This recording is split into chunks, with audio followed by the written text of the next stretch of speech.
Nel libro Scoperta che fa vagare la mente di Kilsworth e Gilbert, oltre 250.000 di dati ha mostrato che le persone non erano concentrate su ciò che stavano facendo per circa il 47% della loro vita da svegli, e meno concentrazione avevano, più erano infelici.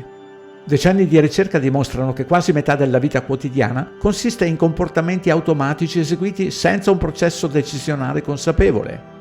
L'attività cerebrale automatica inconscia precede la consapevolezza cosciente di circa mezzo secondo e, nella maggior parte dei casi, aiuta a rimanere consapevolmente ignari di metà della propria vita da svegli.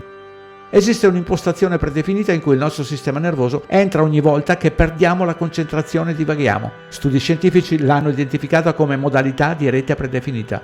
Questo è ciò che il buddismo chiama ignoranza e Gurdjieff la chiamava sonno sveglio.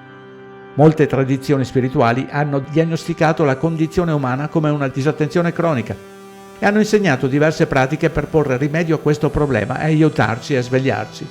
Ma questa disattenzione cronica è un grosso affare per i governi autoritari ed è per questo che si è investito così tanto nella programmazione occulta della mente subconscia attraverso i media.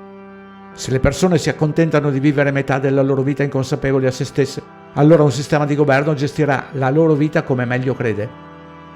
I cervelli inconsci di miliardi di persone sono programmati per fare scelte prevedibili senza mai attivare la consapevolezza cosciente e il pensiero critico. E questo è antiquato rispetto alla più recente scienza degli impianti neurali.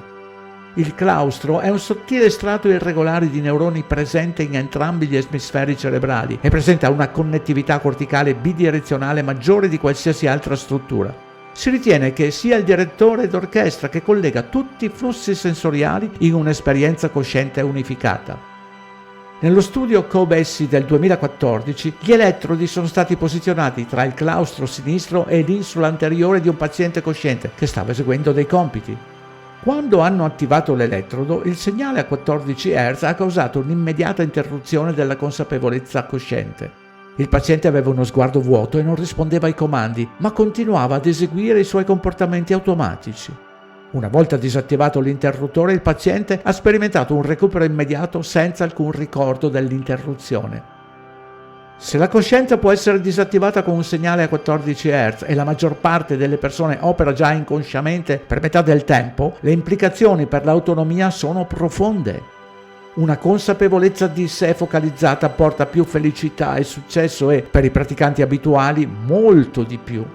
Gli esperti di meditazione hanno modificato significativamente la propria struttura cerebrale e operano a livelli irraggiungibili per chi ha una mente vagabonda. Ma per il principiante questa coscienza superiore si raggiunge con la semplice pratica di diventare pienamente consapevoli di qualsiasi cosa si stia facendo in un dato momento. Questo è espresso sinteticamente dal proverbio Zen. Prima dell'illuminazione, taglia la legna, porta l'acqua. Dopo l'illuminazione, taglia la legna, porta l'acqua.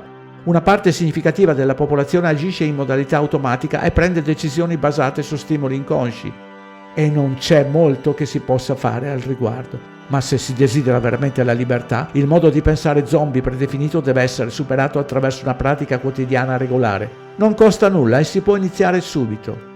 Taglia la legna, porta l'acqua, significa che qualunque cosa tu stia facendo, falla con presenza. Come scrisse Thich Nhat Hanh, le faccende quotidiane non sono faccende, sono opportunità per praticare la consapevolezza e sperimentare il miracolo della vita essendo pienamente presenti. Quando tutto ciò che facciamo è fatto con intenzione, solo allora possiamo affermare di avere potere su noi stessi. E senza tale potere ci sarà uno Stato autoritario a gestirlo al posto nostro. Report Greg Reese, traduzione e voce Dino Tinelli.